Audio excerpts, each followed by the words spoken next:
যে পরিবেশে এসে সালাম দিচ্ছি, আমাকে যদি বলা হতো আজ থেকে 1 বছর আগে সরোবরী উদ্যানে কোনো প্রোগ্রাম হবে, সেই জায়গায় প্রাণ খুলে সালাম দিতে পারবো, এই ব্যাপারটা ছিল অবিশ্বাস্য রকমের ঘটনা।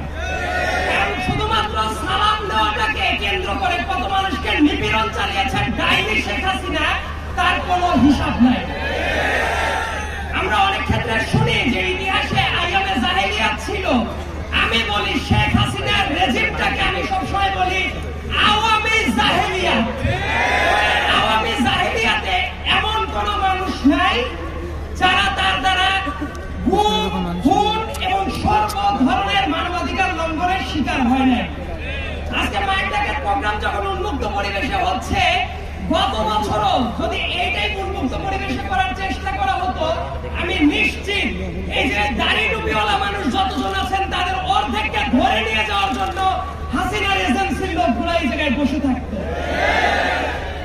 বাংলাদেশে মুক্ত পরিবেশ এসেছে কিনা সেটা বোঝার আগে আক্ষেপের জায়গাটা হলো, অনেকগুলো বাচ্চা আছে যাদেরকে আমি বেশ কয়েক বছর ধরে চিনি, অনেকগুলো আহত মানুষ আছেন যারা আজকে বসে আছেন। এই মানুষগুলোর কান্না কি আমরা মুছে দিতে পারছি কিনা? এই কান্না যতদিন না মুছে দেওয়া হবে, আমার কাছে মনে হয় ততদিন পর্যন্ত মুক্ত বাংলাদেশের দাবি করাটা আমাদের কাছে হবে খুবই অনৈতিক একটা কাজ। আরেকটা জিনিস বলে রাখাটা দরকার, অনেকে অনেক আক্ষেপ করেন যে এত মানুষ মেরে ফেলার পরেও শেখ হাসিনার ভেতরে এবং তার দলের লোকদের ভেতরে কোনো রিমোর্স বোধ নাই কেন? আমি বলি ওদের দলের ভেতরে রিমোর্স বোধ থাকা উচিত না। তার কারণ ফ্যাসিবাদ আওয়ামী লীগের ডিএনএ এর ভেতরে আছে। শেখ হাসিনা হঠাৎ করে 2024 সালে এসে স্বৈরাচারী হয়ে যায় নাই। 2011 সালে পঞ্চদশ সংশোধনী যেদিন করেছে ওই দিন থেকেই শেখ হাসিনা স্বৈরাচার ছিল। এমনকি শেখ হাসিনা নতুন করে বাংলাদেশে কোনো কিছু করে নাই। এই দেশের তরুণ প্রজন্মকে একটা জিনিস ভুলিয়ে দেওয়া হয়, 72 থেকে শুরু করে 1975 সালের ইতিহাস। এবং খুবই স্পষ্ট ভাষায় বলতে গেলে এই বাংলাদেশের প্রথম স্বৈরাচার ছিল শেখ মুজিব। এই কথাটা বলতে অনেকে দ্বিধান্বিত হয়ে পড়ে এখনো। ভোট চুরি বাংলাদেশে শেখ হাসিনা প্রথম করে নাই। 1973 সালের 7 মার্চের ইলেকশনে ভোট চুরি হয়। গুম, খুন, প্রশাসনিক দৌরাত্ম্য, প্রশাসনিক লুটপাট, এই একটা কাজও শেখ হাসিনার হাত দিয়ে শুরু করা না। প্রত্যেকটা কাজ শেখ মুজিবের হাত দিয়ে শুরু করা এবং এটাকে শিল্পের পর্যায়ে নিয়ে গেছে শেখ হাসিনা।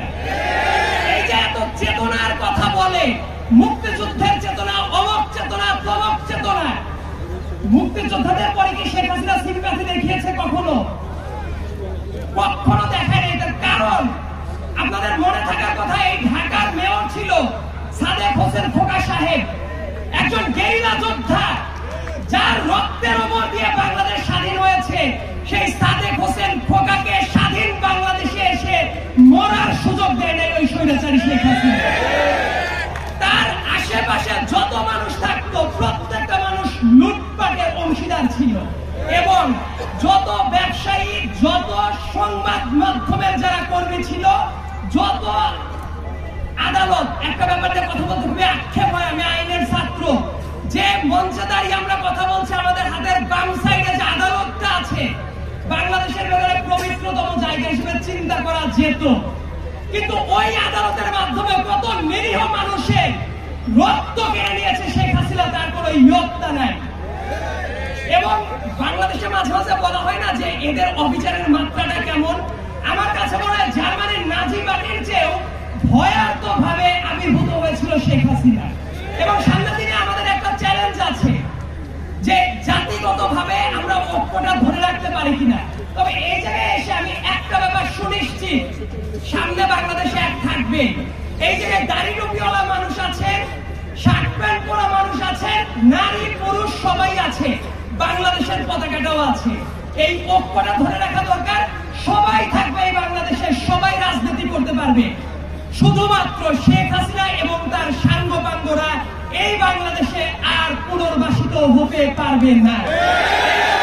নিশ্চিত করা আমাদের অত্যন্ত জরুরি এবং এই ব্যাপারটা নিশ্চিত করা আমাদের সবার পবিত্র আমানত।